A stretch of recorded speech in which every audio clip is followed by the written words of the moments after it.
bonjour à tous, on est le mardi 11 avril, j'espère que vous allez bien. Je précise bien que nous sommes le 11 avril parce que voilà, depuis ce matin je suis persuadée qu'on est le 12. Donc du coup j'ai fait une annonce, j'ai annoncé sur Insta la sortie d'un livre qui ne sort du coup que demain.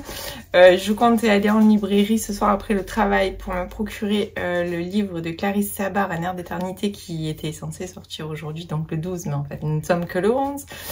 Donc voilà, c'est mon côté un peu perché, des fois je ne sais plus trop où on en est. Bon, enfin c'est pas le sujet. J'espère que vous allez bien, que vous avez passé de bonnes fêtes de Pâques. Moi je vous retrouve aujourd'hui, installez-vous, j'ai plein de choses à vous dire. Alors on va commencer par des réceptions que j'ai faites. Alors notamment une que j'ai déjà ouverte, je n'ai pas attendu parce que je l'ai reçue samedi et j'avais absolument pas le temps de vous prendre, donc voilà. Du coup je l'ai ouvert.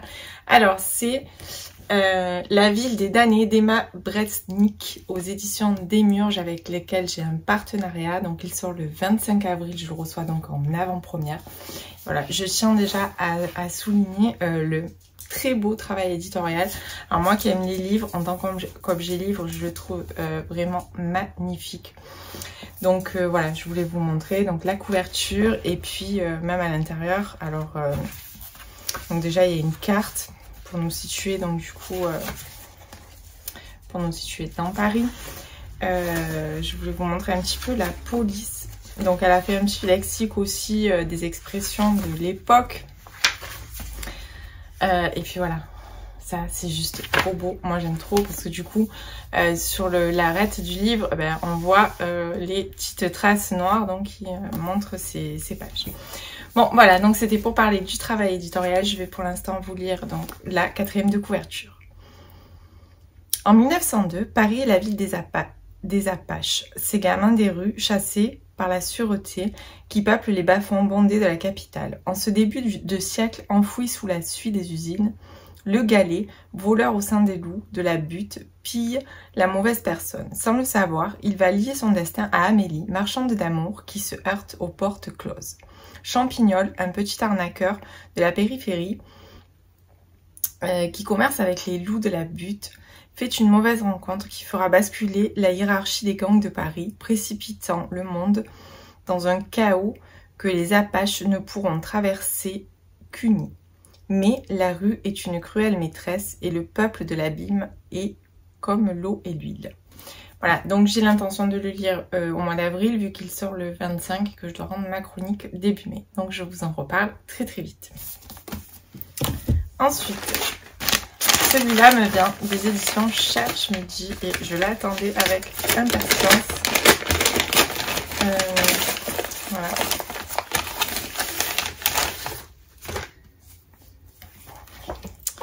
Donc c'est l'affaire Agatha Christie de Nina Gramont. Alors vous le savez, j'aime beaucoup Agatha Christie. Donc celui-là sort le 20 avril, donc on a encore un petit peu le temps. Donc il y a un petit livret d'informations dedans. J'adore cette maison d'édition, vraiment. Déjà la couverture, vraiment quand je l'ai vue, j'ai flashé littéralement dessus. Et puis j'aime beaucoup Agatha Christie. Et là donc apparemment, donc ça parle en fait d'une épreuve qu'a traversée Agatha Christie au cours de sa carrière. Donc ça n'a rien à voir avec ses livres, bien sûr. On relate des faits. Je vais vous lire la 4e de couverture. Et je remercie des éditions Cherche Midi et surtout Benoît qui m'a gentiment proposé de m'envoyer ce livre. Londres 1926, Agatha Christie a 36 ans. Au rythme de succès littéraires plus éclatants les uns que les autres, elle fréquente une société glamour qui se réunit lors de somptueuses fêtes et de week-ends dans la belle maison de la côte anglaise. Sa fascination pour le drame et le mystère n'ont semble-t-il aucune répercussion sur sa vie privée. Jusqu'au jour où son mari lui annonce sa liaison avec la jeune Miss Niam Odie et son intention de divorcer pour l'épouser. Là, tout s'écroule, Agatha accuse le coup, puis disparaît, c'est la stupéfaction. La police du pays est mobilisée, la presse à sensation s'en mêle, tout le monde se demande ce qui est arrivé à la romancière. Était-ce une fuite délibérée et surtout quel rôle la maîtresse de son mari a-t-elle bien pu jouer dans cette étrange histoire? Nina de Gramont s'inspire ici de la disparition réelle d'Agatha Christie, qui reste l'une des grandes affaires jamais résolues du XXe siècle, pour nous offrir un magnifique roman d'intrigue. Fidèle à son modèle, dont elle restitue la vie et la personnalité avec un réalisme et une grâce rare, elle nous entraîne dans la campagne anglaise pour une aventure aux multiples rebondissements. Voilà, donc j'ai vraiment très hâte de le découvrir. Donc il fait quand même, c'est un beau bébé, hein.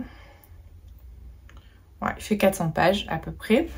Voilà, moi j'aime toujours j'aime beaucoup les cherches midi en fait, comment c'est écrit dedans et tout, la police et la présentation. Donc je pense que je vais le lire très vite celui-là parce que vraiment je l'attendais, j'avais guetté déjà depuis qu'il avait été présenté la première fois. Donc voilà, j'ai hâte, je vous en reparlerai donc très vite. Alors ensuite on va faire un petit update lecture. Donc ce week-end, j'ai lu ces 3 livres. Alors, on va commencer par En attendant Bojangles de Olivier Bourdeau aux éditions Folio. Donc ce livre, je vous en ai parlé dans mon vlog la semaine dernière parce que je l'ai acheté la semaine dernière. Donc ce livre a été adapté au cinéma.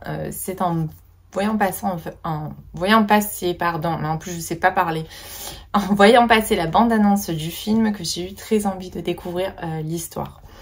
Donc, comme je m'en doutais, c'est une histoire d'amour, c'est une histoire un peu déjantée quelque part.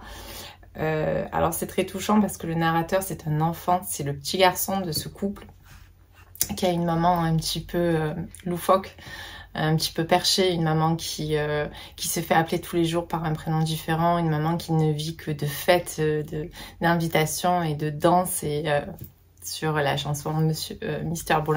Bojangles de Nina Simone. C'est une maman, comme il image très gentiment, qui déménage dans sa tête. Donc en fait c'est une jolie, c'est une métaphore pour expliquer donc que sa maman a une maladie psychique en fait, et un jour un drame surviendra et qui fera que du coup cette vie qui se sont construites, cette vie où ce petit garçon ne va plus à l'école, il fait l'école à la maison parce qu'il n'y a pas d'horaire à la maison, on peut manger à 3 h du matin comme à 10 h du matin. C'est vraiment, on rentre un petit peu dans un monde parallèle.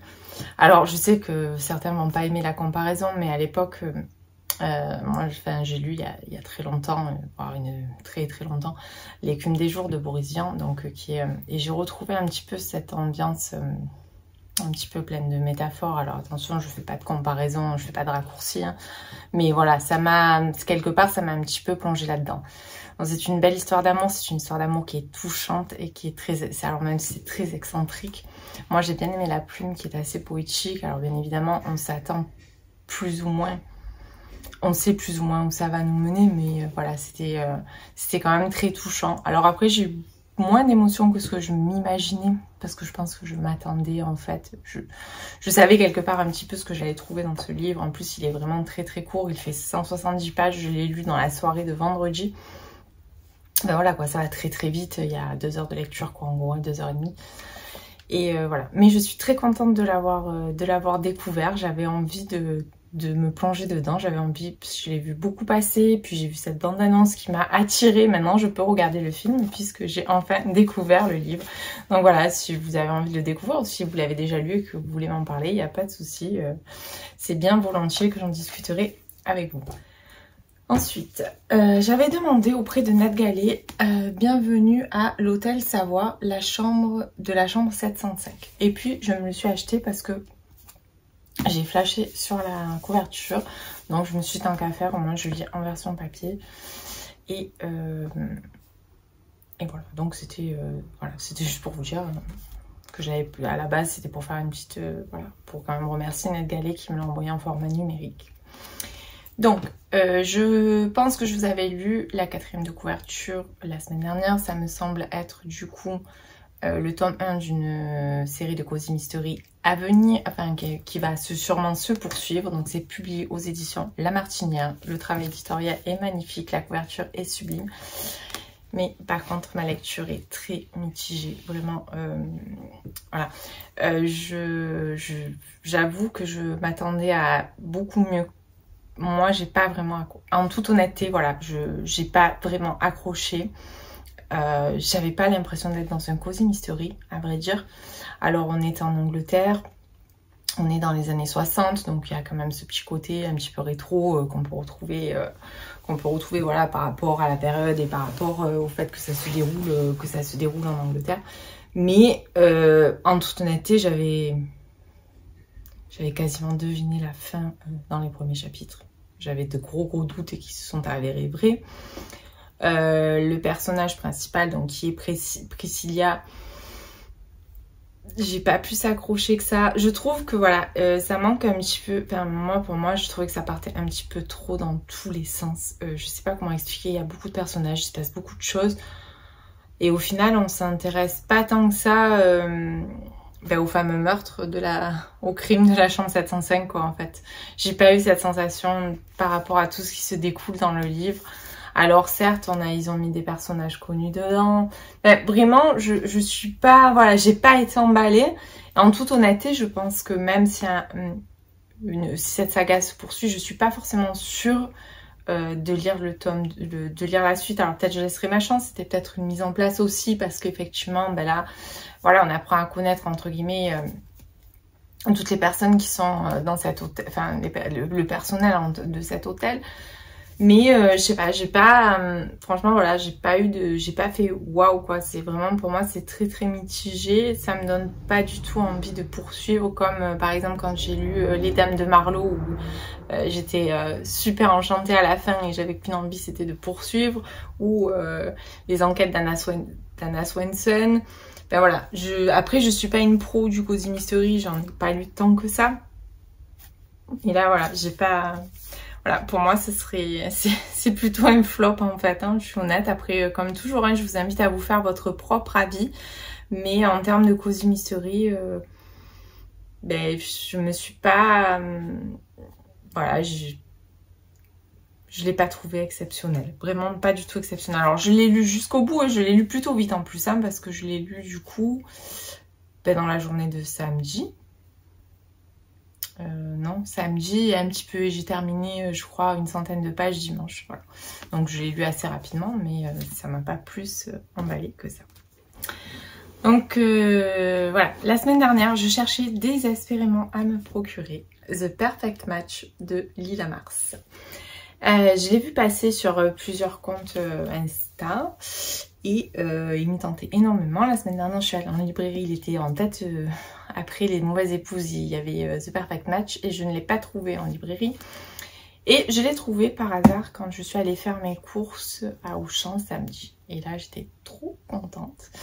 Donc du coup, je l'ai acheté samedi, j'ai terminé mon Cozy Mystery et derrière, donc j'ai attaqué celui-ci dimanche soir. Je vais vous lire la 4e de couverture.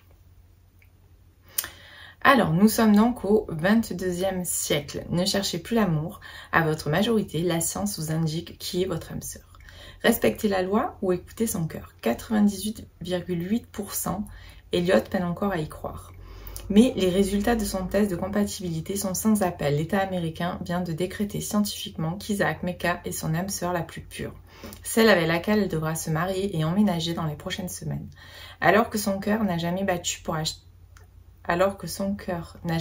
que pour Ashton, le petit frère d'Isaac, elle le savait pourtant très bien, au 22e siècle, c'est la science qui détermine les couples autorisés à se former dans la société. N'en déplaise à son futur époux, cet être froid et solitaire, prêt à tout pour défier l'autorité en place, quitte à entraîner Elliot dans sa chute. Alors, moi j'ai vu romance, dystopie et j'ai foncé. Voilà. Je lisais beaucoup à une période, je lisais énormément de dystopie, j'adore ça. Et là, du coup, j'ai vu passer ça, une romance dystopique, waouh, bien sûr, il me la faut.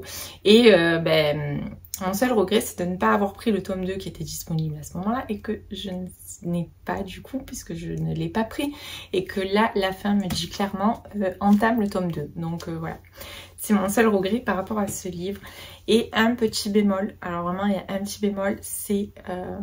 bon, moi j'adore les dystopies, mais j'aime bien savoir pourquoi on en est là en fait. Pourquoi, qu'est-ce qui s'est passé entre maintenant et ce 22e siècle qui fait qu'on en est arrivé là. Donc on suppose plein de choses, il y a des petites allusions, enfin c'est pas fou. Et voilà, moi c'est ça qui m'a le plus en fait le plus attristé, enfin attristé c'est pas le mot, mais voilà, qui m'a un peu embêtée, c'est que j'aurais aimé en savoir un petit peu plus en fait sur cette dystopie, en fait, pourquoi on en est là. Donc voilà, comme vous l'aurez compris dans le résumé, on ne choisit plus la personne avec qui on va passer sa vie, mais un algorithme le choisit pour nous. Donc là du coup il se trouve que Elliot se retrouve avec le grand frère de son petit ami. Parce que bon, avant ils ont quand même des relations, même si c'est pas ultra autorisé, qu'il faut le faire discrètement, ils ont quand même des relations, puisque c'est à 21 ans qu'on leur donne en fait le nom de leur âme sœur.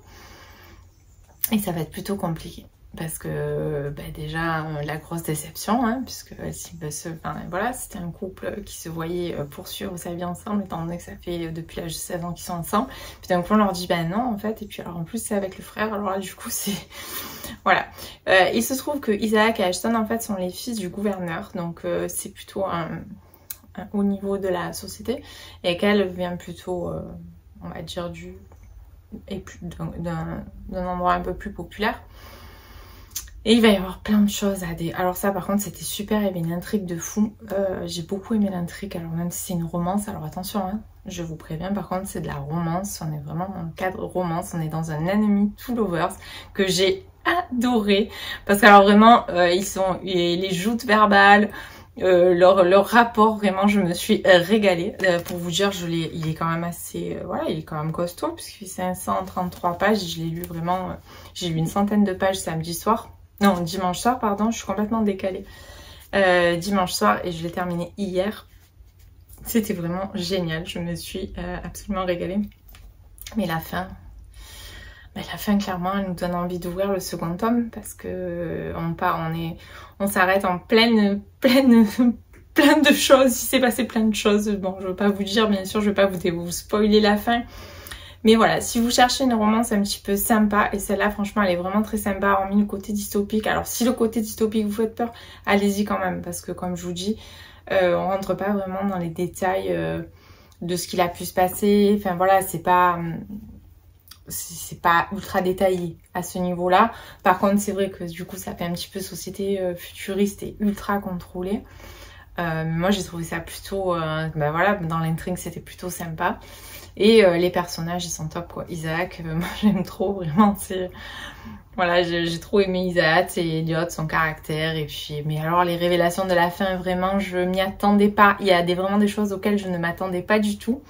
Et c'est ça qui était bien en fait, c'est que du coup on avait plein de choses dans ce livre, on a une belle intrigue, on a un couple assez sympa, enfin voilà, une enemy to lover qui est super, on a des personnages très sympas. Honnêtement, je vous le conseille fortement.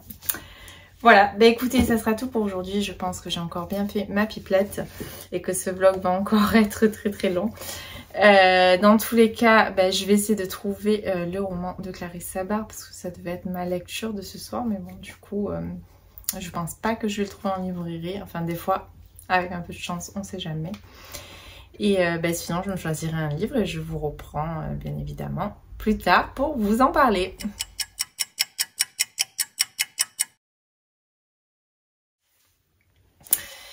Coucou, je vous reprends, on est le jeudi 13 avril. Donc je vous ai pas pris hier parce que j'avais pas grand chose en fait à vous dire. Mais voilà, me voilà aujourd'hui. Alors je vais vous parler en fait de lectures que j'ai en cours. Je n'ai rien terminé, tout est entamé pour l'instant. Et d'un petit achat que j'ai fait hier. En fait bon, j'en ai fait deux du coup. Voilà, je vous montrerai après. Alors déjà, donc je vais vous parler d'une réception que j'ai fait de la part de chez Fictia. Alors je vous approche, je vous montre, je sais pas si vous voyez bien. Voilà, c'est un peu flou, j'ai l'impression. Enfin, donc c'est Un pas après l'autre de Fanny Mijani qui paraîtra le 19 avril aux éditions Hugo Poche. Donc en fait je l'ai reçu donc en version numérique de la part de Fictia par rapport à mon partenariat. Et je l'ai commencé donc mardi soir. Je vais vous lire la 4e de couverture, puisque la semaine dernière je n'ai pas pu vous en parler, je n'avais pas prévu le papier. Alors, plus elle cache ses secrets, plus il cherche à les percer à jour. Depuis qu'elle est arrivée dans le nord de la France, où elle travaille dans un club de voile, Adèle intrigue. Pourquoi dresse-t-elle de telles barrières entre elle et les gens? Malgré leur accueil chaleureux, elle les tient à distance, refuse de se livrer. Lorsque Niels revient dans le village de son enfance, après un tour du monde, cet état d'esprit libre tombe immédiatement sous le charme d'Adèle. Et son passé, il s'en moque. C'est ce qu'elle est maintenant qui l'attire. Elle qui pensait ne plus rien ressentir que de la culpabilité est touchée par l'aura de lumière dégagée par Niels. Cependant, les problèmes qu'elle a laissés derrière elle pourraient bien la rattraper. Si elle veut aller de l'avant, elle devra affronter ce qu'elle cherche à fuir à tout prix. Mais en aura-t-elle le courage? Donc voilà, je l'ai commencé mardi soir, j'ai lu à peu près la moitié, pas tout à fait, je crois que je suis à 40 et quelques %. Donc j'avais déjà lu un livre de Fanny Mijani en période de Noël, j'avais lu une comédie de Noël, je crois que c'était Recherche pull moche pour Noël, il me semble que c'était ça le titre. Bon, voilà. Oui, c'est ça. Pull moche, recherche partenaire pour Noël, pardon, plus c'est écrit là. Voilà, donc j'avais bien aimé, c'était très sympa, très frais pour Noël. Donc là, du coup, vous l'aurez compris, on va suivre Niels et Adèle. Donc Adèle est venue s'installer dans le nord. Elle fuit quelque chose, alors ça on le comprend très rapidement et au plus en fait on avance dans la lecture, au plus on se rend compte que vraiment là elle donne vraiment la sensation de quelqu'un qui a fui quelque chose. Alors pour l'instant c'est vraiment une slow burn, on est vraiment dans une slow burn, hein. C'est pas une romance spicy, c'est pas électrique, voilà, c'est tout doux, c'est tout calme. Alors je sais pas où ça va nous mener, j'ai une petite idée de ce que Fanny cache, mais je sais pas, peut-être je me trompe, donc on verra si ça se vérifie. Pour l'instant, voilà, je découvre, c'est assez lent comme rythme, donc c'est pour ça que je suis pas tout à fait au milieu, j'ai lu un peu plus de 40%, donc j'ai pas grand chose à vous dire, si ce n'est que la plume est très agréable à lire, les personnages sont très sympas, j'aime beaucoup l'ambiance qui règne justement dans cet endroit, parce que on sent qu'il y a une forte cohésion. C'est vraiment c'est un petit endroit, quoi, ils sont pas nombreux et du coup ils sont tous solidaires entre eux et voilà, je trouve ça, j'aime beaucoup ce cadre en fait. Après voilà, pour l'histoire, pour l'instant je découvre donc je découvre, puisque voilà, je n'en sais pas plus, je ne peux pas vraiment vous en dire plus, mais je vous en reparle. J'espère arriver à le terminer avant de clôturer ce vlog. Comme ça au moins ça sera totalement complet. Alors ensuite, donc je vous ai dit, j'ai fait 2 petits achats.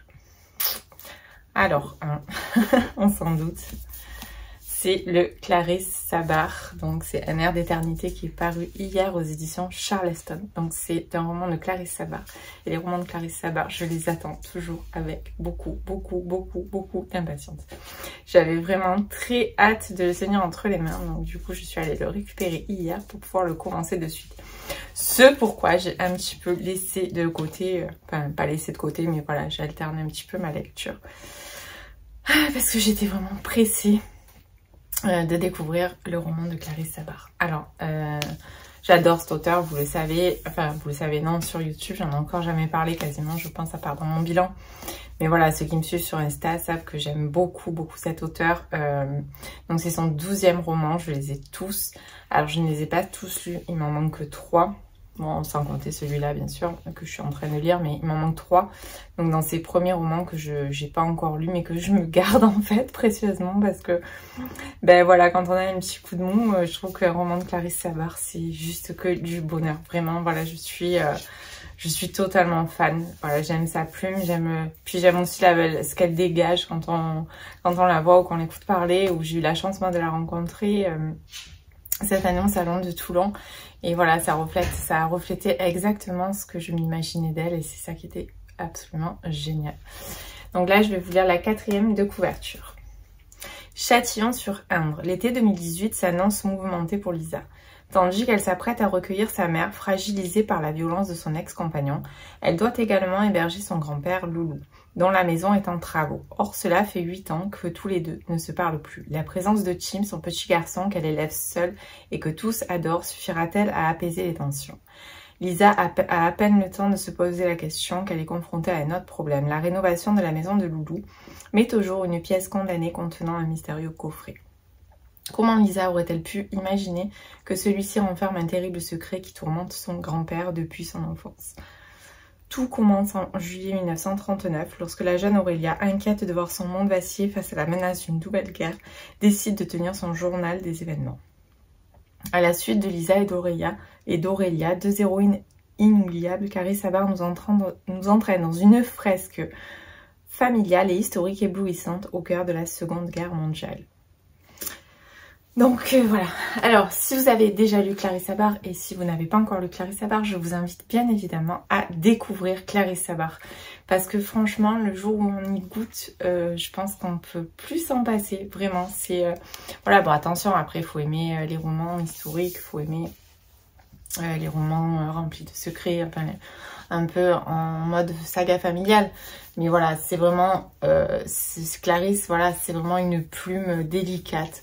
On se sent bien dans ses romans, ses personnages sont attachants. Elle a un art pour manipuler le passé et le présent et c'est toujours fait avec une grande subtilité. Enfin voilà, je peux pas... Enfin, moi après oui, je suis complètement fan, vous l'aurez compris. Mais voilà, moi vraiment, j'adore Clarisse Sabart et je vous recommande de tester un de ses romans.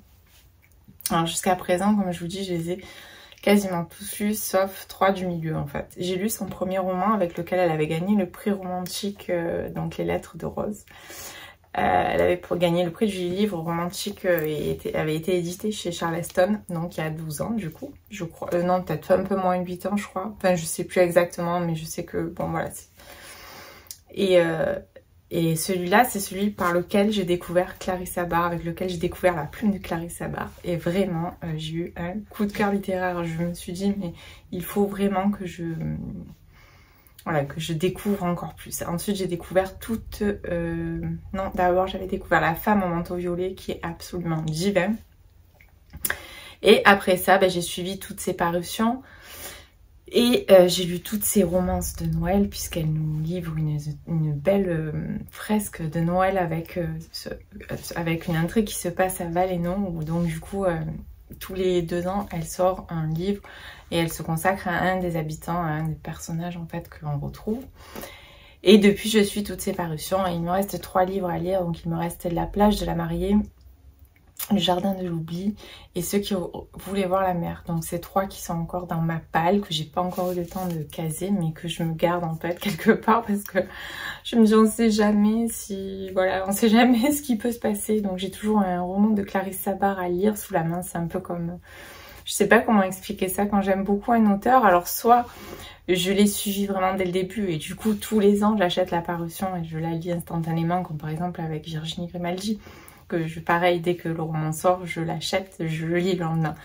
Ou alors quand je les découvre et qu'ils ont déjà quelques livres, que j'ai quelques livres de retard, je commence en général toujours par le premier parce que j'aime bien voir l'évolution de la plume et après je m'en garde toujours quelques-uns sous le coude pour les moments où je ne sais pas quoi lire et où je sais que ça sera forcément une bonne lecture.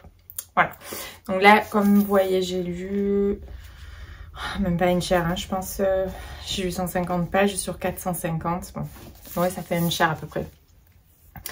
J'aime beaucoup, donc voilà, vous l'aurez compris, ça alterne entre passé et présent. On va se confronter à la Deuxième Guerre mondiale, on est dans le Berry, qui est le village, en fait, qui est la région d'origine de Clarisse Sabart, donc c'est bien parce que c'est truffé de petits détails et on fait une vraie visite quoi. Ça j'aime beaucoup aussi parce que voilà, découvrir une région que je connais pas du tout. Et sinon je vous en dirai plus la prochaine fois parce que pour l'instant comme je vous dis je découvre. Donc j'ai lu la première partie dans le présent avec Lisa et la deuxième partie et la première partie dans le passé avec Aurélia. Donc voilà, je me suis arrêtée là, je me suis arrêtée à la fin et je vais rattaquer ce soir parce que dès que je rentre, je vais me jeter dessus, c'est sûr, avec le présent, avec Lisa donc. Voilà, bon écoutez, j'ai déjà assez parlé de Clarisse aujourd'hui. Ça y est, là je suis partie. Dès que je pars sur un auteur que j'aime, je ne m'arrête plus. Et ensuite, hier, je me suis pris également, que j'ai enfin trouvé, que je ne trouvais pas, Douve de Victor Gilbert. Alors c'est son premier roman, donc c'est un thriller. Je l'ai vu tellement passer, j'en ai vu tellement de bien sur le compte d'une booktubeuse et instagrammeuse aussi que j'aime beaucoup suivre, qui est Triple L de Mag. Elle en a beaucoup parlé et vraiment elle incite tout le monde à le découvrir, donc là pour une fois je l'ai vu en rayon à la FNAC et je me suis dit tiens pourquoi pas, je vais vous lire la 4e de couverture.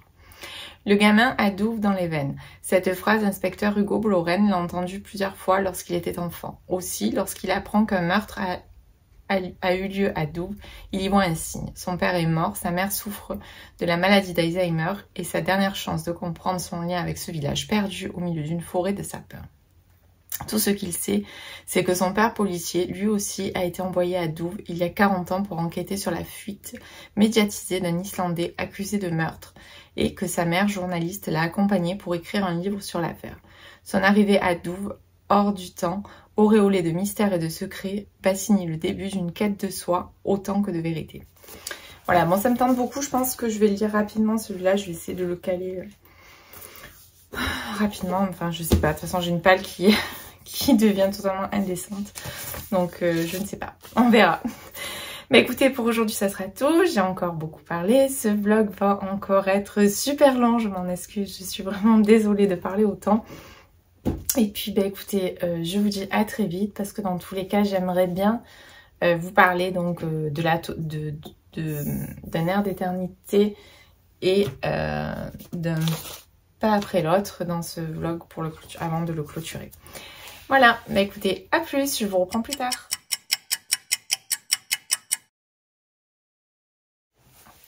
Et coucou, je vous reprends, on est le samedi 15 avril. Alors je vous reprends pour plusieurs choses. La première, j'ai reçu quelques petits colis que je vais ouvrir avec vous.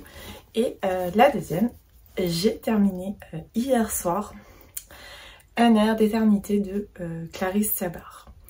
Donc je vous en ai déjà longuement parlé avant-hier quand je l'avais commencé, que j'en avais lu à peu près je crois une 150aine de pages.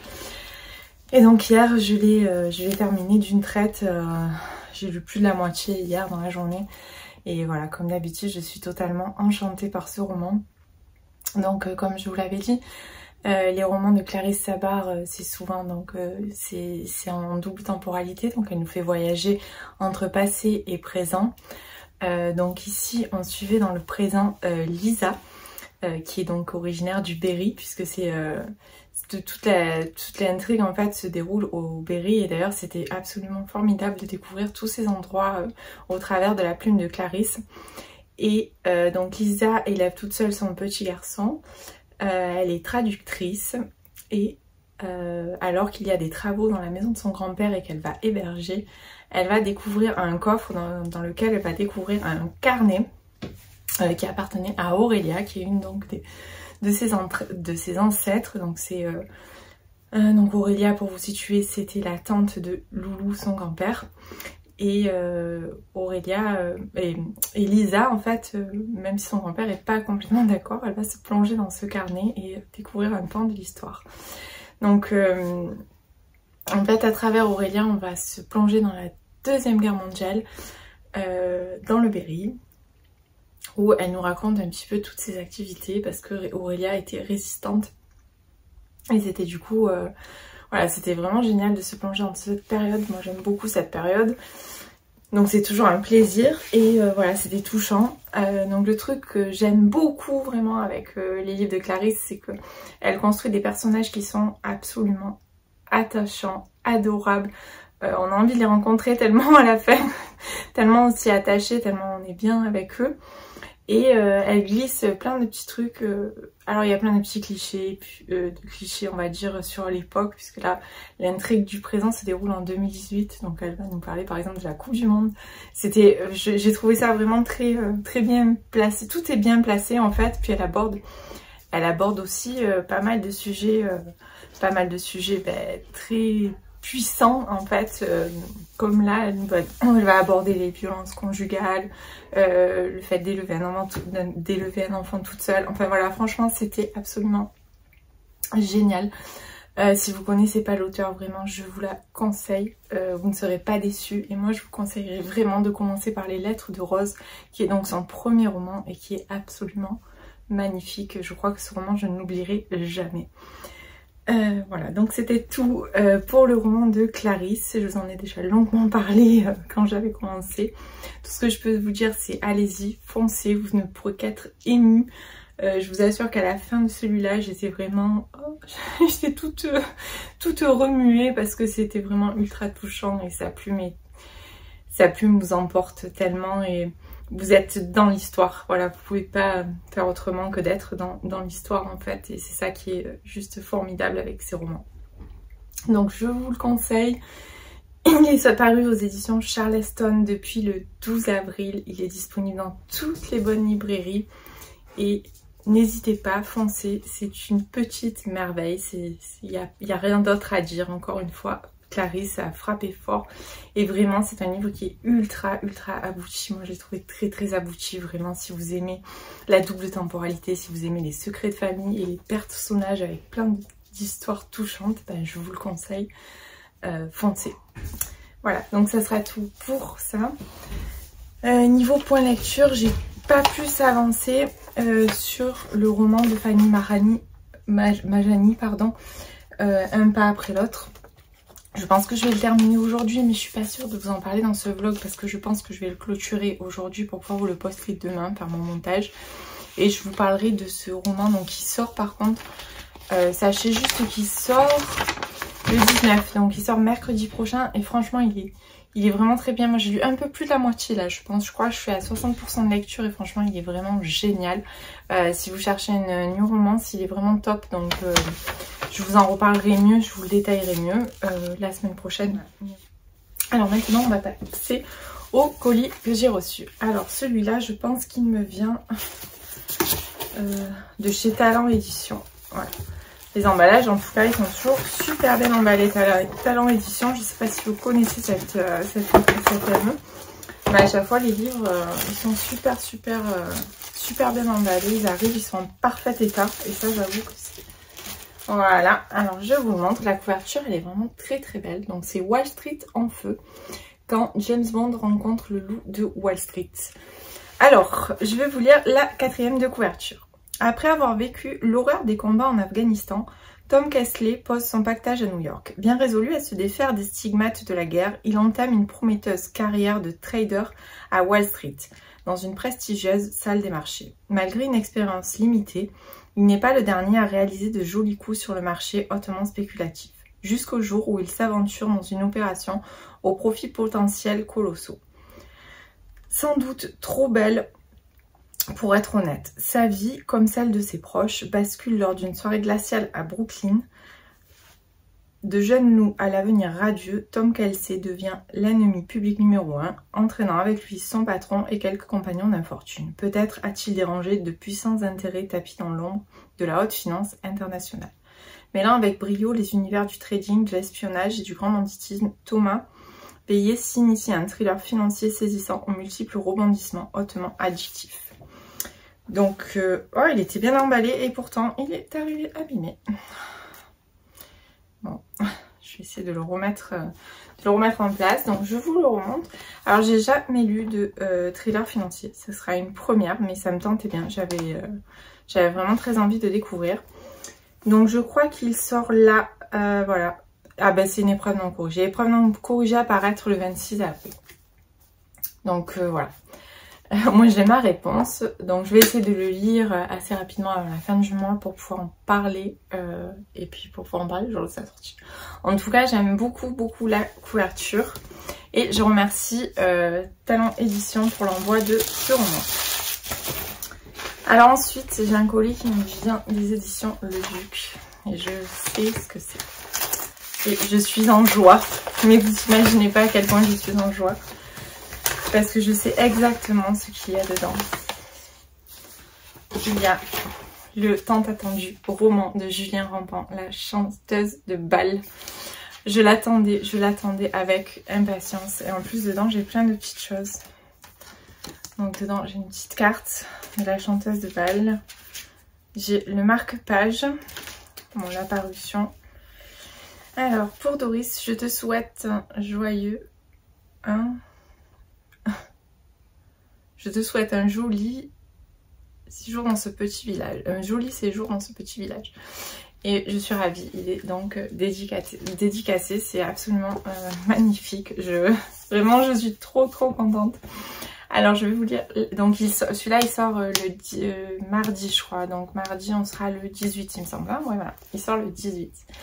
Au village de Beautemps, près de Toulouse, tout le monde se connaît. Les jumelles sexagénaires, Claude et Claudine, assurent les cancans. Juliette, sosie de Marilyn Monroe, est l'heureuse propriétaire du salon de coiffure, tandis que Simon, l'infirmier, essaie de soigner ses patients aussi bien que son terrible chagrin.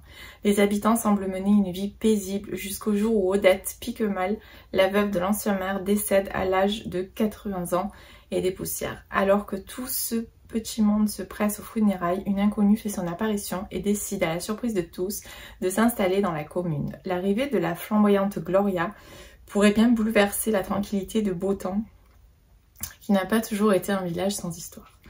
Avec la chanteuse de bal, Julien Rambin nous offre un roman tendre, plein d'humanité, de mystère, porté par des héros ordinaires et lumineux. Et voilà, je suis tellement contente, j'adore cet auteur. Je lis à chaque fois tous ses romans dès qu'ils sortent et voilà, je l'avais demandé donc je remercie vraiment beaucoup Eric Poupé et les éditions Charleston parce que j'avais fait la demande pour ce livre et je suis tellement contente de l'avoir reçu. Voilà. Donc je pense que je vais terminer ma lecture en cours et il sera, c'est sûr, le prochain. Voilà, en plus regardez-moi cette couverture comme elle est vraiment trop belle. Voilà. je suis trop contente, vraiment. Je suis trop contente. Bon bah écoutez, je vais du coup clôturer ce vlog aujourd'hui. Je pense qu'il va être encore très long, donc je pense que ça suffira largement. Et puis ben, je vous remercie si vous avez regardé cette vidéo en entier. J'espère qu'elle vous a plu, j'espère que vous avez trouvé plein d'idées de lecture. Et encore merci à tous ceux qui prennent le temps de me regarder, de liker et de commenter, c'est super important, ça me fait toujours tellement plaisir. Ben écoutez, je vais vous souhaiter une belle semaine, plein de belles lectures et je vous dis à très vite. Des bisous, à bientôt.